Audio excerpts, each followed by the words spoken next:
All right, welcome everyone to Friday of this Provo conference. Thank you for being here this morning. I look forward to talking with a lot of you later today and throughout the conference. For those that don't know me, I'm Megan Booth. I'm the Vice President of Utah APA, and I'm a principal at Salt Lake City. I'm happy to introduce our keynote today, who is Shane Phillips, and he's going to be joined on the stage by Steve Waldrop.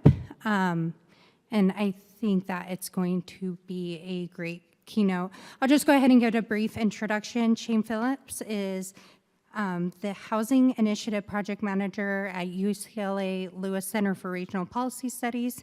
He's a housing researcher, writer, and consultant. He manages the Randall Lewis Housing Initiative at UCLA. He asked that I not read his bio, so I'll stop there and let him introduce himself. So welcome to the stage. Everyone give him a round of applause.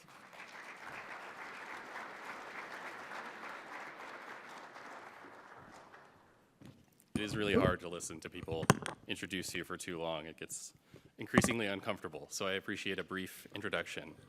Well, morning everyone. I feel like everyone's trying to be as far away from me as possible. I know I'm from California, but we're not all that bad. Yeah, I'll give a little bit of background about myself. So just to start things off here. Hello, my name is Shane Phillips. I grew up in Washington State. I moved a lot between suburbs around Puget Sound, as far north as Bellingham, which is right up on the border with Canada, as far south as Bellevue, which is right around Seattle, for those familiar with that part of the country. I've got a pretty unusual background. I dropped out of high school, worked as a cable installer at Comcast, package loader and sorter at UPS. I returned to school, got a degree in biochemistry, for some reason. I worked as a tuberculosis researcher for several years at the University of Washington and took the MCAT, was actually applying for medical schools, but at a certain point realized that what I was really passionate about, or what I had become passionate about, was not medicine, but was urban planning. So I went back to school, and 15 years later, here I am before you with a pretty wide-ranging knowledge of housing and land use and a very vague memory of some impressive sounding phrases like gel electrophoresis, transposon vectors, homologous recombination. I could not tell you what those mean, but I do remember those words. I've been at UCLA now for a little over 5 years now, and in my role there, I manage the housing research and policy analysis at the Lewis Center for Regional Policy Studies with a collection of staff and faculty and students and other collaborators from other schools and the private sector and the public sector. And we study a whole bunch of things, everything from the effects of different policies on housing production, on cost and affordability, on housing stability and displacement, segregation, access to opportunity, access to credit, you name it. I am very much a researcher at heart, and I am entirely capable of spending a half a day just absorbed by a big data set of building permits or of parcels or of census microdata. I sadly have less time for that these days, but what I am really passionate about is sharing the knowledge that's generated at schools like UCLA with people like yourselves and offering policy ideas and communication tools and whatever else I can really to come up with, to help you turn that knowledge into better outcomes, into healthier, happier, more productive people with more comfortable and more fulfilling lives. So on that note, before we dig in here, I do want to put on your radar an educational resource that we've been producing at the Lewis Center for 3.5 years now. It's called the UCLA Housing Voice Podcast. And in it, every 2 weeks, we publish an interview with a housing researcher about some work that they've recently published. Housing scholars are constantly creating new knowledge every single day, but it is usually produced with other academic researchers in mind and not really for the general public. And honestly, not even policymakers and advocates and folks like you who work in this space. It is just not really targeted at you, unfortunately. So we're doing our small part to try and bridge that gap. Our goal has been for these 3 years to sift through all of this emerging knowledge, the hundreds and hundreds of papers that come out every year, and bring a few of them to a wider audience, talking with the researchers who actually did the work to understand what they found and most importantly, what we should make of it. We've now published nearly 80 episodes, each about an hour long, and we've covered just about every topic you can imagine. You can actually also get AICP credit for listening, for anyone interested. A friend actually just told me yesterday in an event that he met his entire year's credit requirements just by listening to the podcast. So that's always an option for you if you don't hear enough of my voice here. A lot of the topics I'll be sharing here today are explored in much greater detail in one or more episodes of UCLA Housing Voice, so check that out if it's of interest. It's something we invest a lot of time in, and it's genuinely my favorite part of my job, and if housing is your thing, I think you'll appreciate it. All right, on to the book. So I also wrote a book 4 years ago called The Affordable City. I guess we'll go back. There we go. You're going to know why you should not be like Los Angeles if it's not already clear. So the Affordable City is, I'll just go back to this slide, is a sort of handbook of policies that can help cities stay affordable, become more affordable, and it's targeted at a pretty wide audience. It has nearly 6 policies, and while researching and writing this book, I started thinking about what connected all of these policies, because I didn't just want it to be this endless list of things you could do. The themes that I came up with were supply, stability, and subsidy. And the book is as much an argument for why cities and states should pursue those 3 goals as it is a guide for how to do so. Those 3 S's are going to be the focus of my talk today. I focus on them in part because I think they keep us honest, making sure we don't lose sight of different needs and populations, and also because I believe that a holistic approach is how you show different people and different groups that you see them and build credibility, and it's a basis for the collaboration and coalition building that we need to turn these policies into reality. So as I said, we're going to get to California. I think it's important to explain myself. I am sure that some of you are wondering why you have someone from California here talking to you about how to make housing affordable. And not even just California, but Los Angeles, of all places. I would also love to offer you some sage advice on low taxes and low traffic congestion if you're interested. But honestly, it is very fair to be skeptical. Like, what could you have to learn about housing affordability from someone who lives in, by many measures, the least affordable metro area in the entire country? My short answer is that there is actually a lot to learn from LA, but it's mostly as a cautionary tale. I am here to tell you not to be like Los Angeles. Learn from the mistakes that we have made and do everything you can not to repeat them. I have a longer, more substantive answer as well, and it's that although LA's problems can seem very distant, they are much closer than you think. On the one hand, yes, housing in LA is far more expensive. The median home costs nearly $1 million. At current interest rates, you need to earn more than $200,000 a year to afford the median home for it to be considered affordable. Not only would that require a $7,000 a month mortgage, you would also need to somehow come up with a $200,000 down payment for the privilege of taking out that $800,000 loan. Home prices have gone up a lot in Utah over the past few years, as they have throughout the country. But prices in LA are still almost double those in most of Utah's markets, or more than double. So in that sense, and in many other ways as well, we are very different places. But on the other hand, when I study communities across the country, when I visit them, I see almost everyone doing exactly the same things that got Los Angeles where it is today, and all of California where it is today.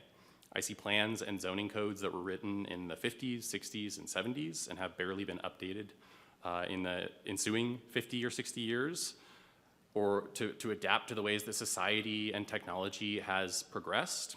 I see communities betting their future and the future of their children on the hope that if they don't plan for more residents, then more residents won't come. I see the same indecision and delay and inaction with precious few exceptions, and I see the fruits of a growing economy being captured by our homes rather than by ourselves and by our neighbors. I'm sure this sounds very familiar to many of you in this room. Los Angeles is certainly reaping what it sowed for these many years of inaction. Homes that cost more than double what the typical middle-class family can afford, more overcrowded households than anywhere in the nation, and among the longest and most unpredictable and unpleasant commutes. We struggle to hold on to businesses that don't have their customer base in Los Angeles, and a huge share of our budget goes towards solving housing and homelessness problems that we largely created for ourselves. Upward of $1 billion of our $13 billion budget in the city goes toward essentially homelessness services and response. Worst, we have utterly failed the 50,000 people who have no home to sleep in on any given night in the city, about 1 in every 80 residents. 4 of whom die on our streets every day on average. This failure also affects the quality of life for our city's other 3.95 million residents, with everything from parks to transit to healthcare facilities disproportionately strained by an unhoused population and public spaces of all kinds serving as a housing of last resort. This was all done in the name of protecting our unique neighborhood character, the things that made Los Angeles special and that residents most loved and appreciated about living there.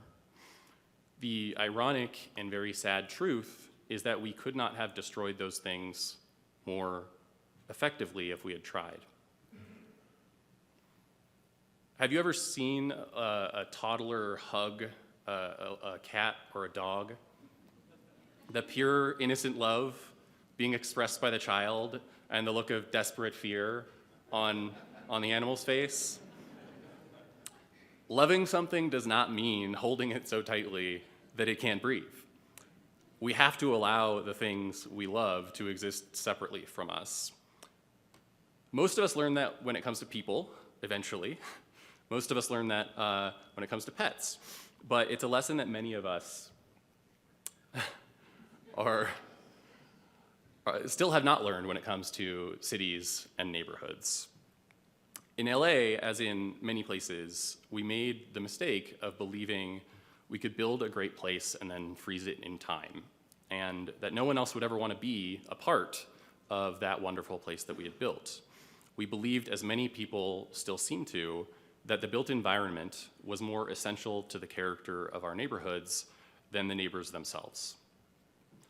I love where I live, but I am very mad at the people who made these decisions and, in many cases, keep making them. What I want to emphasize is that from a housing policy perspective, from a land use perspective, California is not so different from Provo or Salt Lake City or West Jordan or St. George or your neighbors in Colorado or Wyoming or the rest of the United States. What really distinguishes where I live from where you live, again, just on housing, I understand how you might feel being compared to LA too much. What really distinguishes you from us is that demand for housing hit LA earlier and it hit harder. But we are on very similar trajectories, just at different points along that trend line. So that is the bad news, but in some ways it's also the good news. It means you can change course before you end up with LA-sized problems. The reality is that the longer you wait, the worse things will get, and actually the harder it becomes to solve the problems that crop up. But the sooner you act, the more options you will have. Events like this conference are obviously one part of that process. So my book, The Affordable City, includes over 50 policy recommendations, but my focus in presentations like this is not really on policy. It's more on big picture priorities. I do this because, frankly, policies are pretty easy to come by, and in scholarly and professional circles like your own, there's fairly broad agreement about the kinds of policies that can improve housing affordability. Not unanimity, but quite a bit of agreement.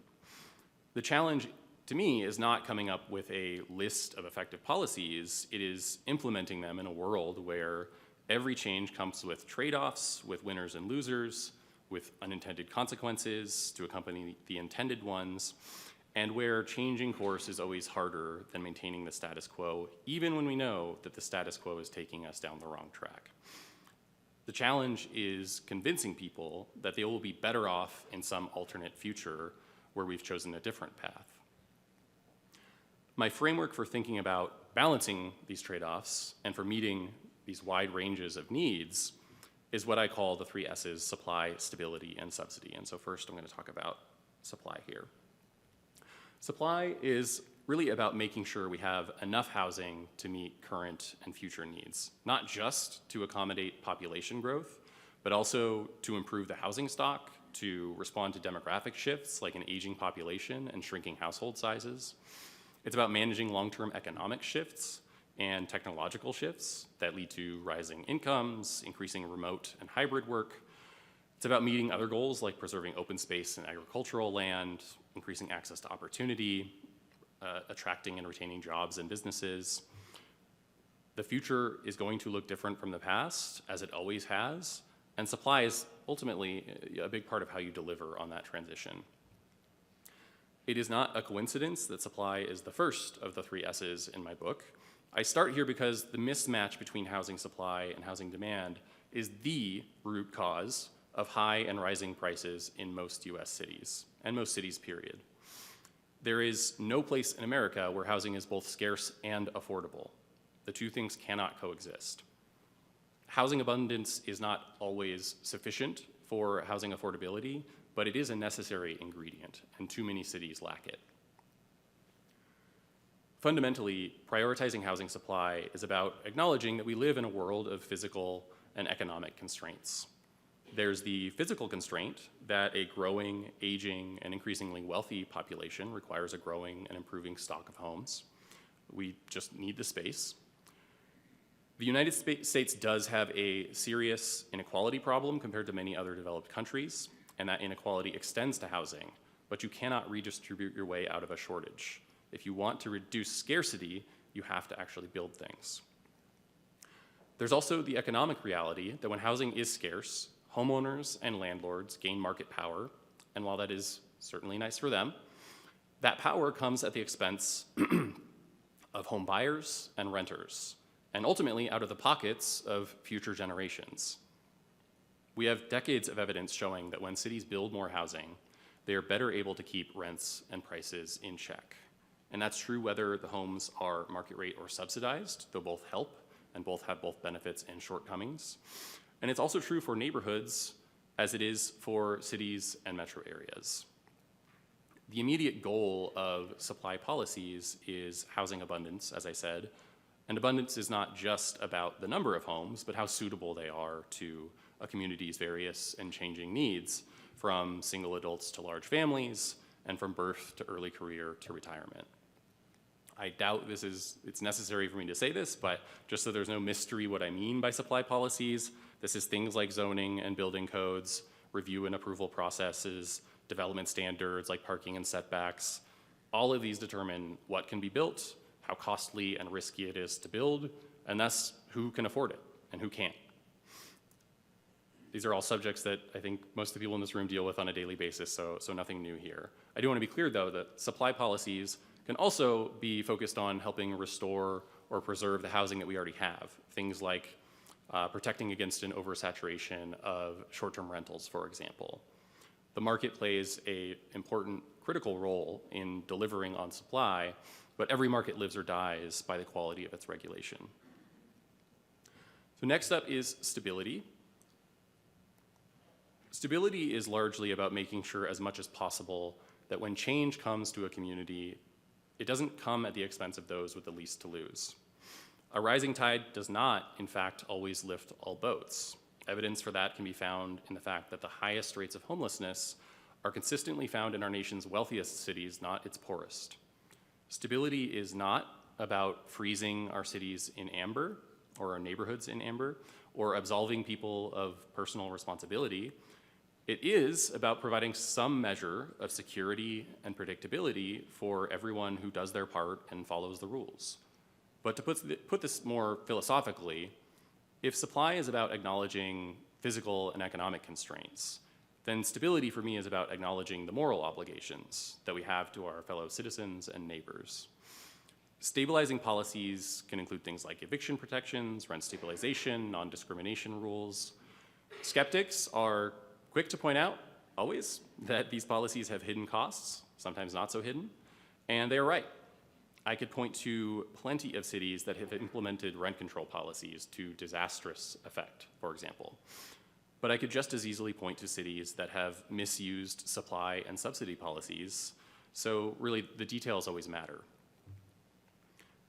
But I think if we envision our future in Utah or anywhere else, I think that most of us can agree it should be one where people can't have their rent hiked 20 or 30% in a single year, where they're not evicted without cause and with very little warning, even in winter, and where they're not treated as second-class citizens for renting and not owning a home, or for living in multifamily housing rather than single family.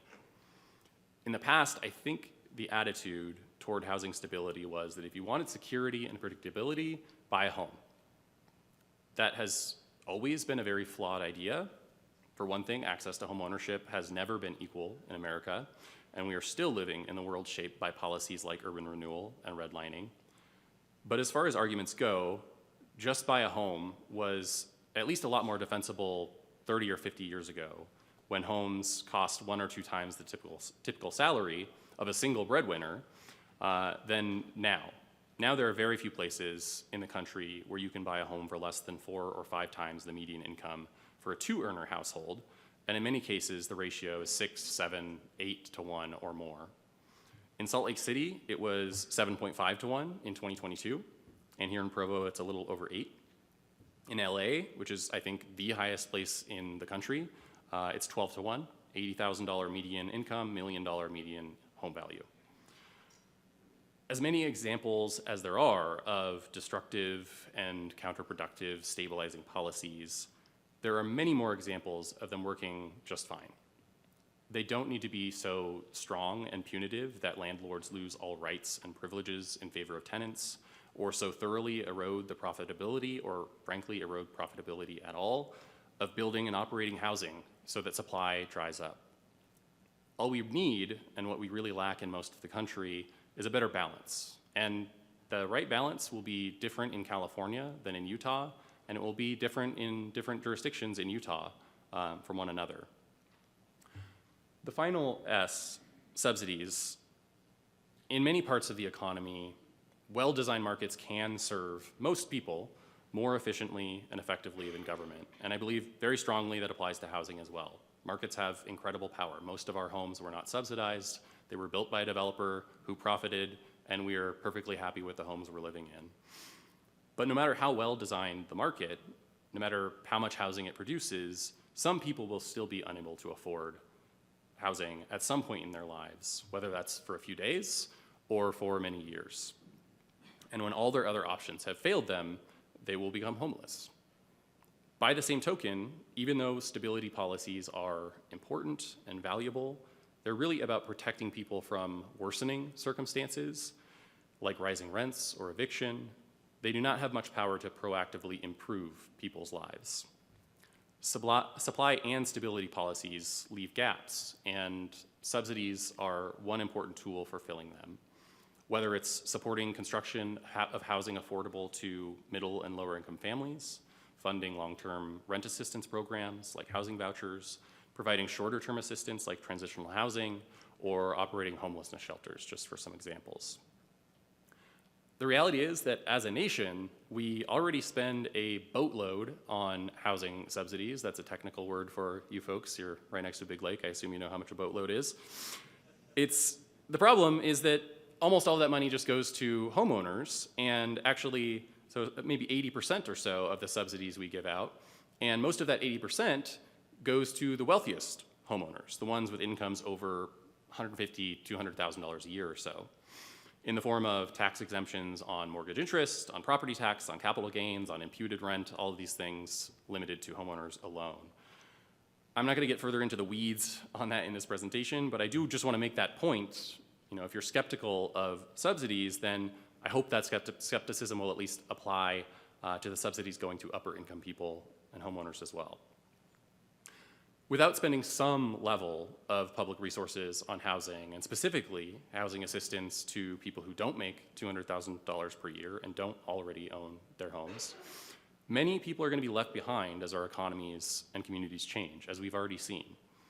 Without subsidies, people who could have quickly gotten back on their feet with a little support end up falling into much worse circumstances, ultimately requiring much more intensive, long-term, and costly assistance down the road.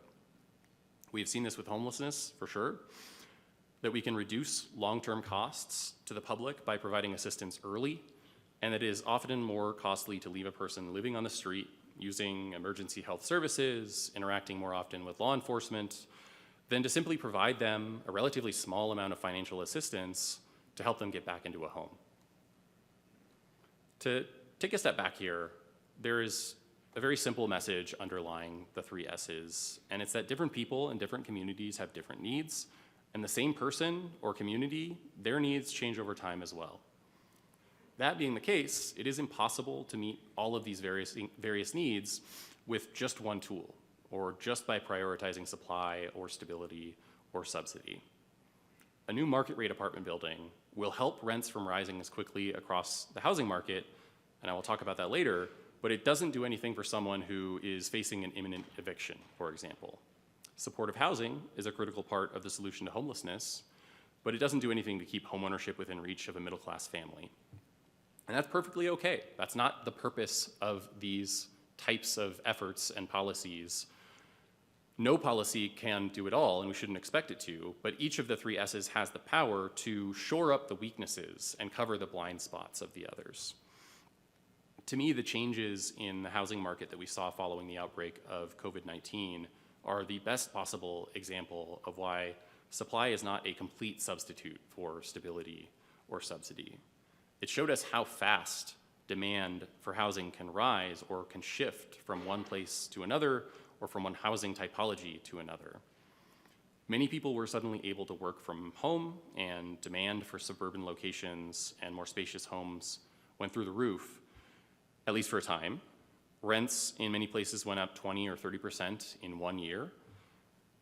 Supply helps moderate rent and price growth, but it takes years to plan and build housing, even in the best circumstances, and people often cannot wait that long for help to arrive. Without policies like rent stabilization or a healthy amount of subsidies, or both, or those, or other things in their place, we can't really offer a credible response to the family whose rent increased from $1,500 to $2,000 in a single year, and who can't move elsewhere without losing access to gainful employment and a family network that saves them thousands of dollars each year on childcare, and can't buy a home anytime soon because the median home costs 7 times their income. A few months ago, I was in Hendersonville, North Carolina, and a council member there told a group of us about a woman he knew, a 78-year-old widow who was being evicted. The building owner was getting older himself, and his son took over the management of the property, not an uncommon story, and he wanted to renovate it, and he told the old lady she needed to leave. She lives on something like $2,000 a month and had nowhere else to go, but the son just wouldn't budge. This woman is lucky to have a council member and other neighbors looking for solutions, but not everyone is so fortunate, and we shouldn't leave people to their fate in that way. And even with that support, in this case, at the time I was there, their best solution was a waiting list that was 6 months long when she was facing eviction in a month or two. I think we should ask ourselves what kinds of policies we would support if it meant preventing our own grandmother from becoming homeless.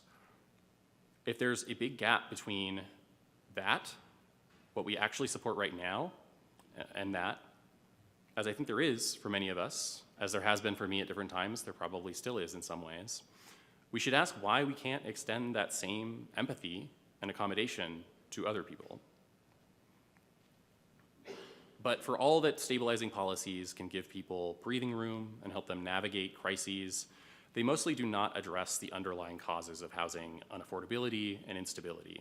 Cities like San Francisco and New York are poster children for what happens when you try to use subsidy and stability policies as a substitute for an adequate supply of housing rather than as a complement to it. Beyond the effects of these different policy priorities, this all matters from a coalition building perspective as well. Every community is going to have a wide array of groups and interests, and none of us is going to get anything done without making common cause with others, which starts with understanding other people's needs and values. Evaluating our future plans through the lenses of supply, stability, and subsidy, or something like it, is one way of making sure that we are at least considering those different perspectives and pushes us to identify solutions that take them into account so we can all go forward together. Since writing The Affordable City, I've learned that when people read or hear about the 3 S's, they can be tempted to engage in what we might call selective listening. They will like a point or two in favor of supply policies like upzoning or minimum lot size reform, but not stabilizing policies like rent stabilization or eviction protections or vice versa. Or they'll like the idea of more subsidies for affordable housing development, sure, but not reforms to strengthen production of market rate for-profit housing, or again, vice versa. So they'll pick 1 or 2 priorities and they'll just throw away the rest. I can't stop you, you're free to do that, but I would prefer that you think about that supply, stability, and subsidy as more of a 3-legged stool for affordable communities, something that is sturdy and resilient when all the legs are in place, but when you remove any one of them, the whole thing topples right over. Supply without stability can create unnecessary harm. It adds housing, which is important, but it can do so without any regard for the locations or kinds of development that will do the most good, or that are most likely to have negative consequences, like displacement of existing residents. Supply without any accompanying subsidies leaves many struggling households still too poor to afford even the lowest quality housing on the market, at least for some amount of time, and they are left behind, sometimes to live on our streets. Stability without supply, or without subsidy, it doesn't really improve conditions, it just manages decline. Stability policies can delay, treat, mitigate the symptoms of a dysfunctional housing market, and that is important and necessary work, but these kinds of policies rarely address the underlying causes. Subsidy without stability can result in many people needing assistance who might not have needed it otherwise, and when people lack housing security, they're much more likely to rely on public assistance. And finally, subsidy without supply is a recipe for endlessly increasing costs. This is in some ways the story of Los Angeles, and it's why 6 years after spending a few $billions on housing services and construction of new affordable homes for homeless residents, we now have even more homelessness than we started with. Meanwhile, the cost of building a 400 square foot supportive housing unit in an apartment building has increased from an already high $350,000 to $600,000 per unit. Those two facts are not unrelated, by the way. To be clear, I have no doubt that we would have been worse off if we had not spent that money. The homelessness problem would be much worse. But we failed to address the underlying problem of rising rents across the whole market. And now, although we are helping more people out of homelessness each year than we ever have, the number becoming homeless every year is growing at an even faster rate. Supply, stability, and subsidy just work much better together than apart. Supply is really the thing that you have the most control over locally, and I imagine a lot of people here work locally. It's also, frankly, the area you're most likely to get the bipartisan support at the state or federal level, so I'm going to dig into this one a bit further. First, I just want to get us on the same page about the supply picture, how it's looked in the US over the last half century or so. This first chart shows per capita housing production since about 1960. Even with regular ups and downs that always follow the economic cycle, you can see a very clear downward trend decade after decade. Housing is growing scarcer, and the predictable result is that it's also growing less affordable. This image shows per capita housing production in major metro areas across the country for 2 time periods, 1990 to 2007 in orange, and then 2008 to 2018 in green.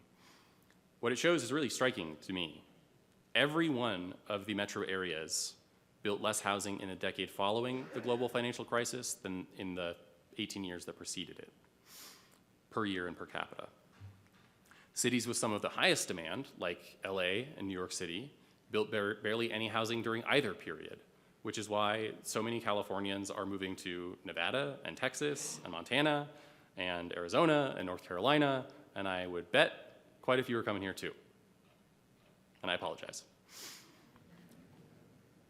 As a researcher, I really do try to do my best, genuinely try to do my best to accommodate different interpretations of research. It is complicated, and how you structure a study, how you write about it can skew things.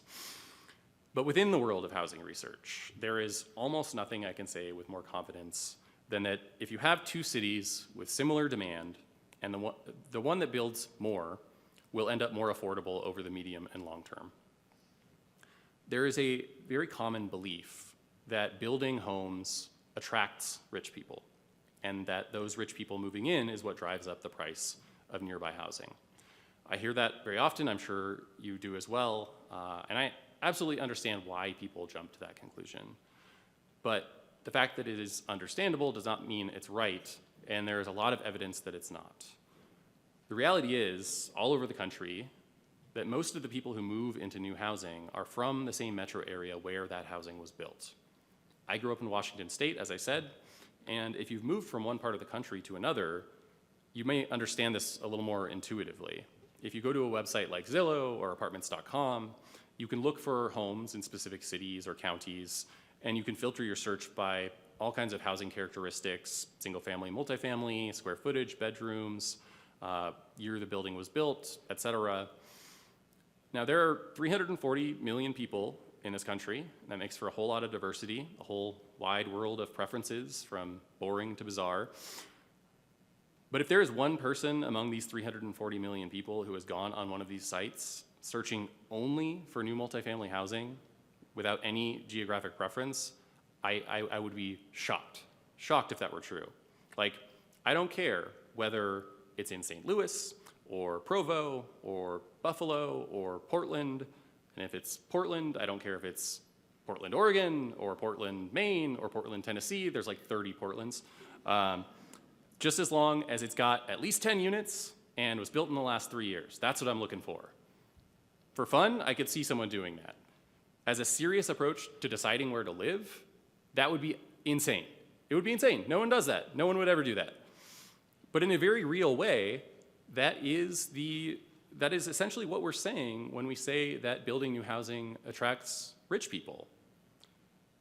What most of us do, actually, and what I think all of us should be free to do, is we get a job or a college acceptance offer, or our family grows or shrinks, or it wants to be closer together, or it wants to be much further apart, or we just decide we want to live in a specific city that is somewhere different, and then we look for housing in that place.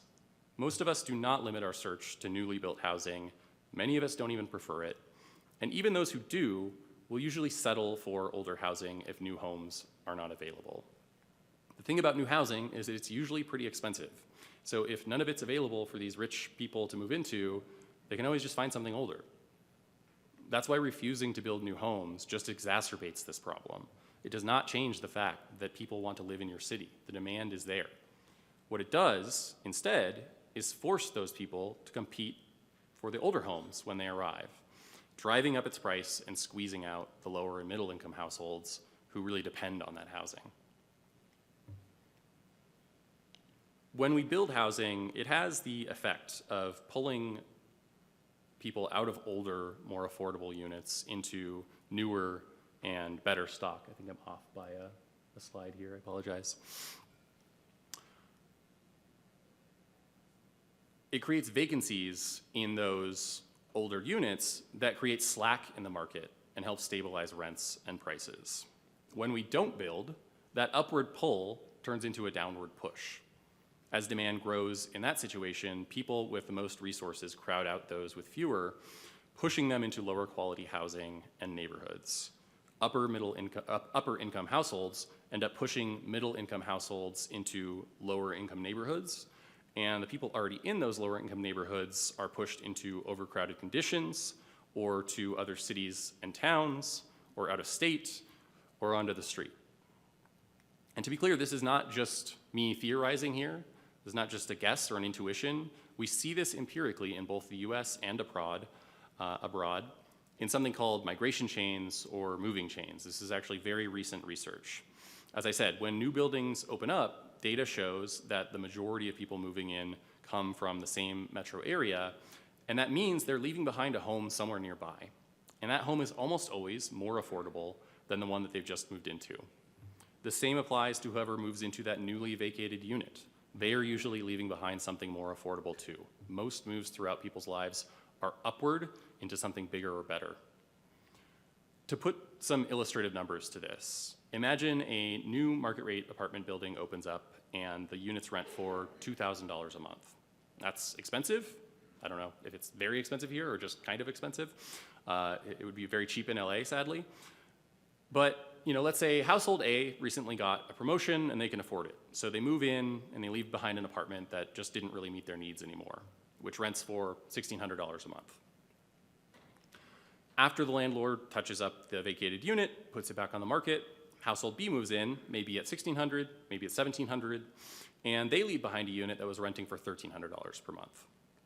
This is the second link in the moving chain.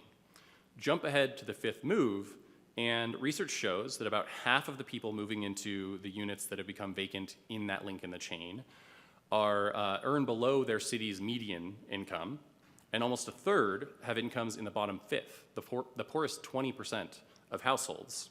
And that's what this chart on the right shows. Again, this is not theoretical. Researchers tracked addresses of tens of thousands of individual people across dozens of metro areas over multiple years to document this effect. When all is said and done, 100 of these relatively expensive market rate apartment units create vacancies in somewhere around 30 to 50 units of this much lower cost housing, either in the below median or even below 20th percentile. This is housing that is priced at levels you just can't achieve in new buildings without very significant subsidies. This directly benefits the people moving into these more affordable homes, of course, but it also creates slack in the market, giving landlords a little less leeway to increase rents on everyone else, including the much larger group of people who are just staying in place in their rental unit year to year. It ultimately rebalances market power between tenants and landlords, and in a similar way between home buyers and home sellers, and it does all this without using any public funds. None of this is to say that market rate buildings are a substitute for subsidies, either for affordable housing construction or for rent assistance, but what it shows is that the two approaches are complementary, and I really want to emphasize that. Market rate housing and subsidized housing are complementary. Market rate homes stabilize rents and prices and ensure a continuously improving housing stock that we're going to get most of our housing. And by stabilizing prices, they also tend to make subsidies go further, whether you spend a lot on them or just a little. All right, I have so little time, so I'm going to skip.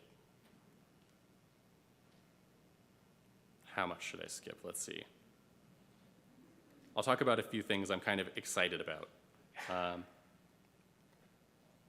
this is probably a good thing to emphasize. So aside from this all being a thing, supply being something that local governments can actually do in a way that is much harder to do, subsidy and stability at scale, another reason I focus on supply is just to emphasize the fact that building more homes and more diverse types of homes is not just a burden that we have to bear. We focus so much on the burdens that come with growth, and they are real, and they're not always fairly or equally distributed, but it's exactly this growth that gave us all the places and things that we love and treasure today. It's an opportunity to build a better future for ourselves and for others. What I hope all of you can appreciate and help others to appreciate is that When the place you live is in demand, you have options. You can harness that demand and turn it into something positive. Your kids want to stay here when they grow up. Others want to come here and put down roots. People believe in your community and they want to invest their time and their money here, and that means new shops and hospitals and infrastructure, new and better services, new friends, new neighbors, new employees. That is an incredible thing, and it is a blessing to be celebrated and not a curse to lament. There are thousands of cities and towns across America, I have been to some of them, that would give anything to have the problems that come with desirability and the need to grow and evolve. So on that note, I have come to think that cities and towns really just have three possible futures. Over the medium and long term, cities are either shrinking or they are growing in one of two ways. If you're in demand, then growth is ultimately inevitable, but the form it takes depends on how you respond. One possibility is that you channel that demand into a growing housing stock. The other is channeling it into higher housing prices and rents. Demand will always find an outlet. For any amateur economists in the room, this is basically supply elasticity without the curves that no one understands, myself included.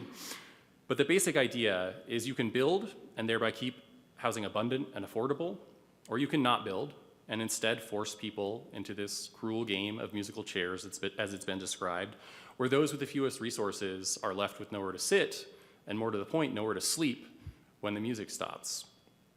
Down that path lies worsening affordability, deteriorating homes, declining numbers of children and young families, overcrowding, supercommuting, homelessness.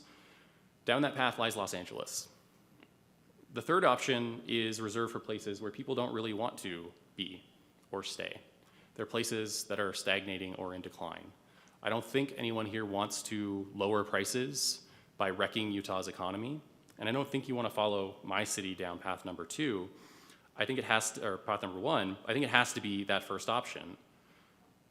Here's another way of putting this, and I think I'll close with this, and maybe we can talk about some of the other slides as part of the follow-up.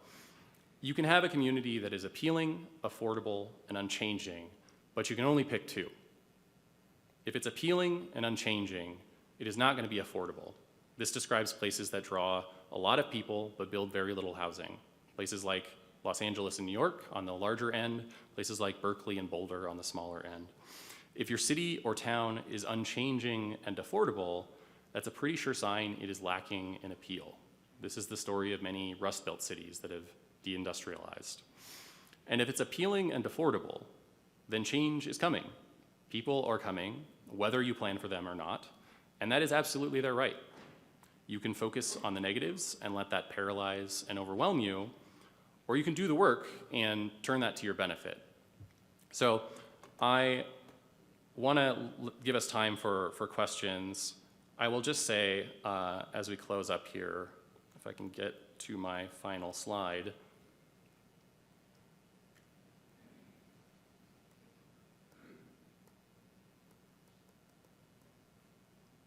I hope we can talk about these three slides in particular. I just want to flag those for the next 10 or 15 minutes, but here we go.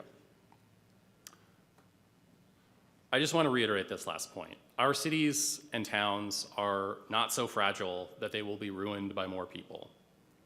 And you all will play a big role in ensuring that the growth and change that happens leads to communities that we love even more tomorrow than we do today. I know very well, personally, how challenging this work can be day to day in the trenches, but I hope we will not forget that when we succeed, even a little bit, we are able to expand our circles and help our communities share their opportunities and their friendship and their care with as many people as possible, and I think that's something worth looking forward to. So thank you again for this invitation, and I guess we're gonna get some questions.